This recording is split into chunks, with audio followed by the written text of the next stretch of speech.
We just saw him, Trump, duck behind the podium, and then a Secret Service pile on top of him, and we heard the shots. More like what we heard, the bullets rattling around the grandstand. One hit the speaker tower, and then chaos broke. We hit the ground, and the police converged to the grandstands.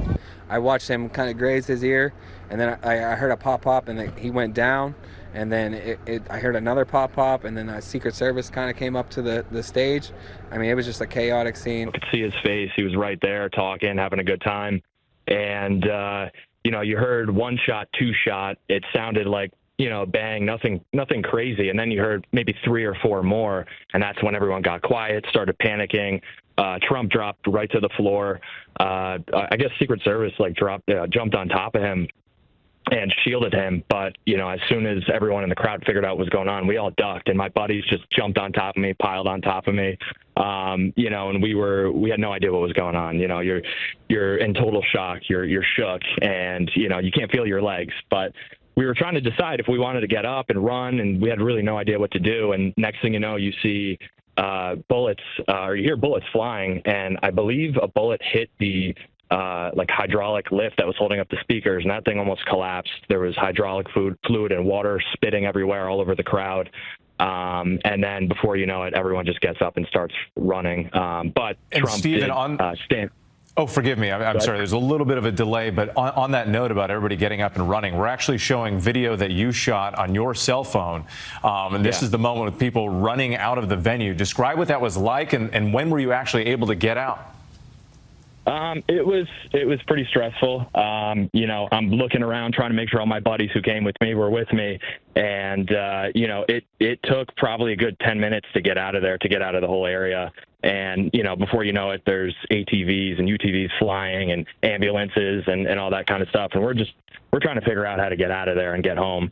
But we made it. And when we walked out to the road, they had, police blocking everything off. And we actually found out where the building was that the shooter was shooting from. They had it all taped off. I guess it was like an agricultural warehouse, something like that.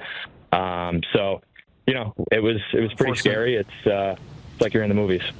Stephen, forgive me again. I'm sorry. There's a little bit of a delay with the connection, but did you say that you were able to see the building that the shooter was allegedly perched on top of here? You said it was taped off by law enforcement. What did it look like? It was like kind of like an airplane hangar, maybe, like a warehouse for agricultural equipment, I guess. ARC, AGC, something like that on the side. But once we were out, maybe 30, 40 minutes after, they were taping it off, investigating it. They had the dogs going and all that stuff. But there was traffic jams everywhere. It was kind of hard to. How far away was that area from where the former president was standing? Maybe 300, 400 yards, maybe less, honestly. And Stephen, when you hear that people who were there in the crowd with you, other bystanders, at least one, maybe more, were killed, how does that make you feel? Honestly, still kind of numb to it. It's hard to process all this. Your heart rate is through the roof, but best wishes for their family, and they were supporting the country that they love. And in the meantime, it's definitely sad, and it's heartbreaking, honestly.